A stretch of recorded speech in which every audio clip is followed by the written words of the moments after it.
Africa's hunters and nomads have tracked and mind-mapped the African landscape since the dawn of time. The ancient art of tracking is the original human science. But today, Africa's hunter-gatherer and nomadic cultures face relentless pressure to abandon their ancestral territories and traditional lifestyles. Industrialization and climate change now threaten Africa's oldest cultures. But they are using modern technology to show that they are in this to adapt and survive.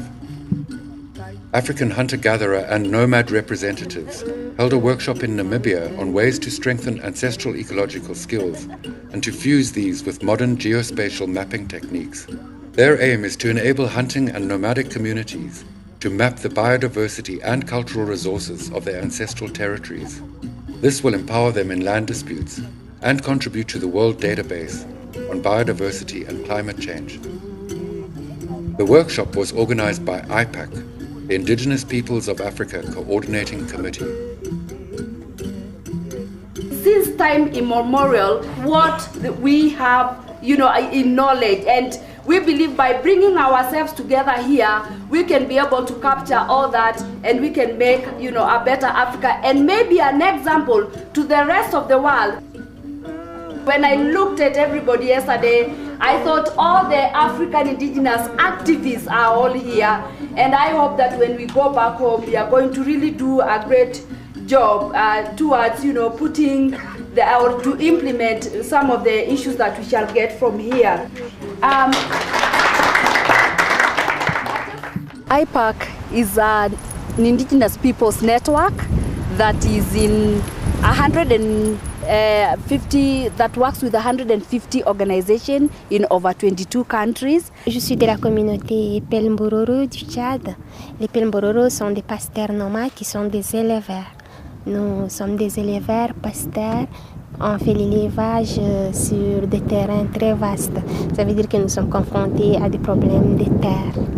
We are the only ones that have been able to reach the very, very grassroots, the very, very vulnerable people like the hunter-gatherers, nomads and pastoralists that are all over in Africa. Je vais me baser en ce qui me concerne personnellement et en ce qui concerne ma communauté, la cartographie sur un lieu qui n'a pas de relief, ça veut dire sur un lieu à des dimensions comme chez nous. The workshop is going to be talking about a lot about the CBD and the climate change, and these are very difficult topics. They are very difficult issues usually at the international level. Maintenant, on fait pour les 3 dimensions une cartographie sur 25 km. Mais hors chez nous, 25 km, c'est pour un seul berger. Vu le nombre de nos bétails, vu les déplacements, vu le manque maintenant de pâturage, on se déplace sur de longues distances. The workshop assembled pioneer trainers in geospatial information technology, including cyber tracker software inventor Louis Liebenberg and Giacomo Rambaldi of the Technical Center for Agricultural and Rural Cooperation in the Netherlands. The 3D modeling process, I would not talk only about the output, but the process is empowering people simply because it coalesces people. People get together, work together, and they believe in themselves. And then people who considered you as illiterate, they see that you are a holder of a wealth of knowledge, and then they start respecting you. They start talking to you on a peer-to-peer basis. Tools like cyber tracker, participatory mapping, and 3D model, they can actually help, or they have potential to help indigenous people, particularly San in Southern Africa and all other minority groups in Africa, to advocate for their land rights and for their territories.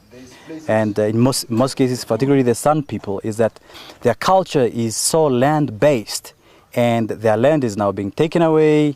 They are taken away from their lands, and then the culture is actually somehow dwindling, and there is nothing that is keeping it alive, because the whole being is centered around the land. And the pen itself is a Saldi pen, and it's now called Edosa. Edosa is meaning white lattice place in Otibambo, but we can say it Kupas. So Kupas, we mean it a place. The information have come from our elders, which I have told you, like Hans, Haneb, Kadis and Khomo. Those is one of the good hunters in those days. So those information, we go to them, ask them, and then they tell us, or other questions like, what was being done at that water hole? And then he said that water hole was a small town for Bushman people. Before they go to another place, they have to come there, at least to drink water or at least to say hello for them and to pass through.